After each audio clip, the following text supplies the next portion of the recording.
Napakadami mong matututunan pag siya na ang napanood. Kailangan lang ay makinig at sa kanya sumunod. Mga lutuing pambihira at nakakatakam, sa kanya mo lang makikita at matutunghayan. Talaga namang napakalupit, papakitaan ka ng galawan na nakakabilib. At kahit na magdamag ka man o di maiinip, sa kanya makakalimot sa problema mong mapait. Kahit nakakapagod sa kusina, di mo nadama kapag siya na ang iyong kasama. Dadamayan ka sa hirap man yan o ginhawa, mga payo na huhubog sa'yo para gumaling ka.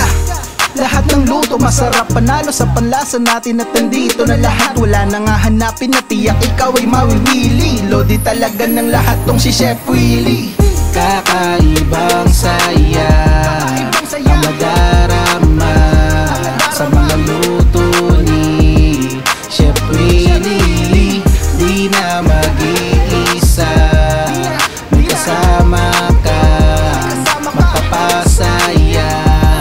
Chef Willie. Pagdating sa lutuan, asahan mo na agad na meron diyang kusinerong handang ibigay lahat na makakaya niya, mailabas na ng tama't maayos ang bawat putahe, lahat ng alam niya'y ibubuhos. Malinis magtrabaho at medyo may pagkakwela. Ayan si Chef Willie na marunong din makisama. Kahit ang pagod sa kusina, di mo madadama kapag siya ang iyong kasama. Lungkot ay mawawala, grabing sipag at prinsipyo sa bawat ginagawa niya. Gamay na at garantisadong di ka ipapahiya sa kalidad ng bawat ilalabas niyang pagkain. At sigurado na patok at pasok sa palasa natin. Kahit manood ka lang, tsak meron kang matututunan. Basta wag makakaligtaan, mga turo niya'y tutukan. Kung nahihirapan ka, matututo kang umahon. Halika't bisitahin mo si Chef Willie in action.